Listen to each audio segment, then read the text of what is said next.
Hello everybody, my name is The Watching Relic, and in this video we're going to be doing a review of my SelfMOC Brekken. I've been kind of going back and forth considering, whether or not I really want to do video reviews and stuff, and this is the type of thing where I can't really guarantee that I'm going to be doing this for every MOC, but I think it would be cool to do it for some of them, the ones that I'm really excited to talk about, and, some of my favorites and whatnot.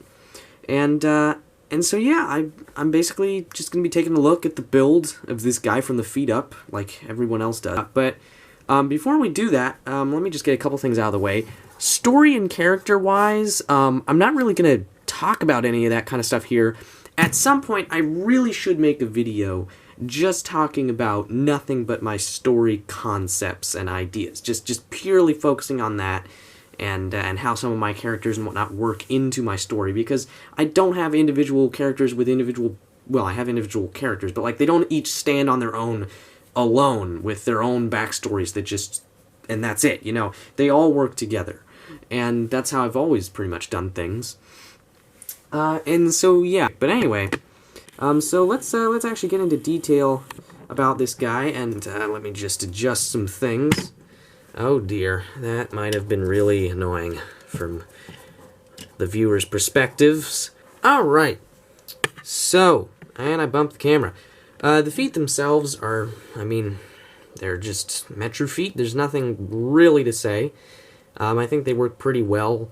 They have that kind of boot look to them. They're some of the less stupid-looking normal Bionicle feet. Straight up like Mod feet, Metro feet, like the older stuff, they were all fine. It was just until the freaking Bionicle came out with just these huge, they look like they're wearing clown shoes or freaking snowshoes or something, and it's kind of ridiculous. But anyway, the lower legs, they're really, really simple. For a custom design, there's really not that much going on. It's pretty much just, got a couple pieces connecting a ball joint up here in the knee down to a uniter armor piece, and then a Hordika neck to the ankle. There's just, it's custom, but there's nothing that interesting or groundbreaking going on. But I think in general it looks pretty nice. It has a nice kind of tapering shape from the front where it sort of starts out a bit wider and then tapers down to the ankle, and I like that.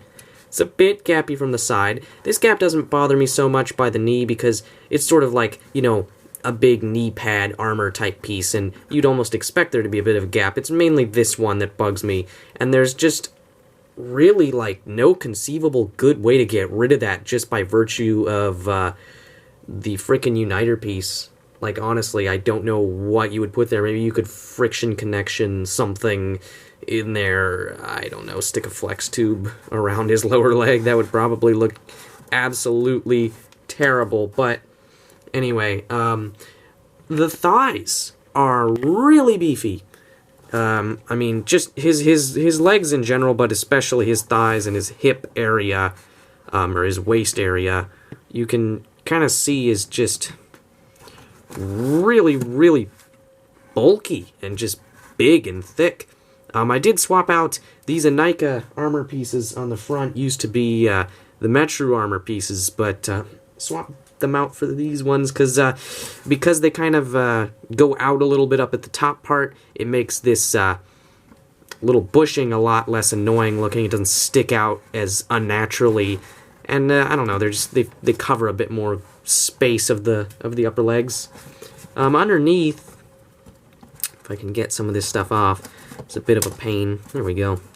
I don't know how well you can really see what's going on, but it's basically three of these little pieces, which I think you can probably somewhat recognize what those are, unless you're very new to mocking or new to Technic specifically, in which case you might not recognize exactly what parts those are, but yeah, they're pretty well-known little useful pieces. And I think, in general, I like the legs, or the upper legs, excuse me. And, oh god, he's coming apart every which way.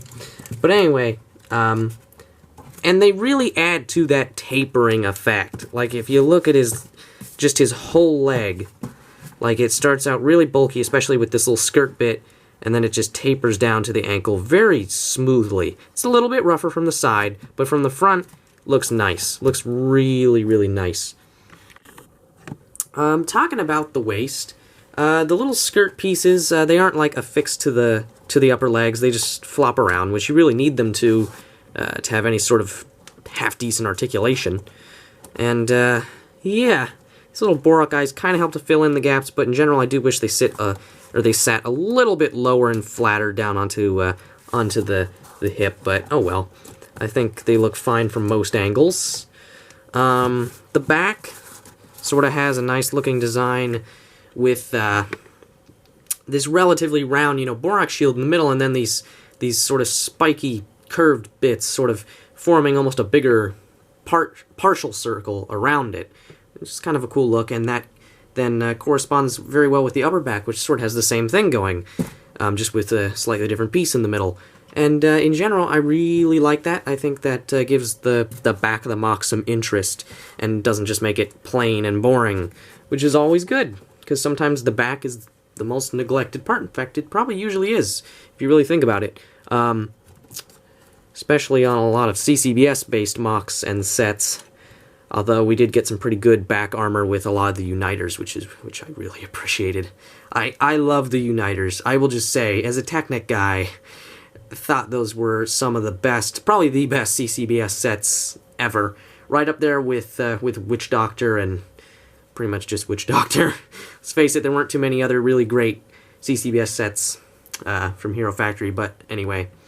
So yeah, he's just got a little Metru chest for his, not really his cod piece, but just his waist armor. His chest plate is just a big Hordika chest plate.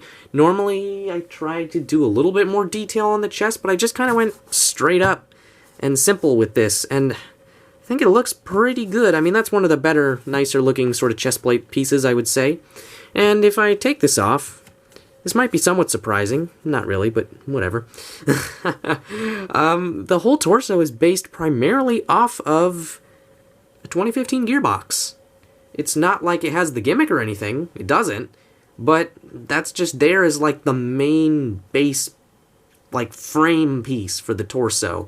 And everything else pretty much branches off of it. And so, because of that, because it's based off of one big, relatively light piece, and it's not like a bunch of just little Technic pieces really densely put together, like a lot of my torsos are like, as you guys will see as I post more MOCs, excuse me. It makes his torso a little bit less dense, a little bit lighter, honestly. And in general, this guy is not quite as heavy and just not quite as dense and thick as some of my MOCs. And I don't know, I mean, he can hold a few more poses probably, probably has a little bit better balance. And in general, he has a little bit of, I don't know how to describe this. This is weird, but he has a little bit of, like, give to him. Like, if I just kind of squish him up and down up against the ground, well, now his legs are splaying out, but, like, you almost feel a little bit of, like, shock absorption with this guy. Like, he's not a super, like, he's not brittle. He's got some give to him, and he's a pretty light, relatively hollow MOC, mainly in the torso. And so, yeah, he's not quite as just dense and heavy as a lot of my creations. But anyway, it's something a little bit interesting to note. The arms are really simple. So are the hands. There's nothing really to comment about there. But one thing I will comment on is the shoulder armors, or the shoulder armor pieces. If you really want to use the skull spiders or the skull spider masks, I guess, / bodies / whatever, as shoulder pads, all you need to do is put a little Exoforce hand in the CCBS armor and make sure it's touching against the ball joint of the shoulder. Put that on, and you're good. It won't wiggle around. I don't know if it works with any other G2 masks, to be honest. I haven't really tried it. I don't know. Try it yourself. Find out. Post the results in the comments below. But anyway, the head. I mean, there's no more explanation to why does he have a random skull villain mask, other than just I thought it looked nice. I think it fits the general, not really samurai, not really knight, but just kind of warrior look that he has going with just his proportions and his armor and whatnot. And I think, yeah, I think it looks good. It's a cool mask. It kind of looks like the Terminator.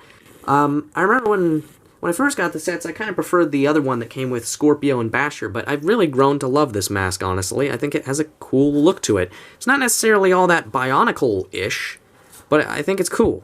Also, I have been thinking of changing his eye color. Right now, I have just the bright neon green, but I only have the bright neon green as far as I'm aware in the old, longer eye stock mold. Of course. And I kind of want to use one of the shorter eye stalks, and, excuse me, my voice probably sounds bad right now. I'm looking over at some of my parts trying to find them. Oh, yeah, here is one. Because I have the shorter versions with the blue. Also, I have blue eyes in real life, and this is my SelfMOC, so I kind of, yeah, I might switch that out. But anyway, it doesn't really matter too much, but, so yeah, that's basically it.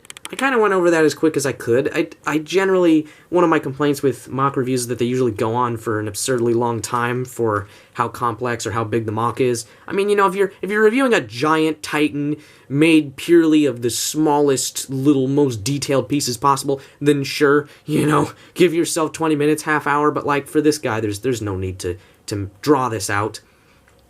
And for weapons, just a sword and a shield. It's a saw shield, whatever. This is really simple. There's not much to them. They don't have storage because, honestly, I mean, the back plate is the Arachnix drone head. Where is the storage going to come from? There's like, yeah. I suppose maybe they could come off of more of his, not his butt, but like maybe his hips. I don't know. But yeah, so that's Brekken. And,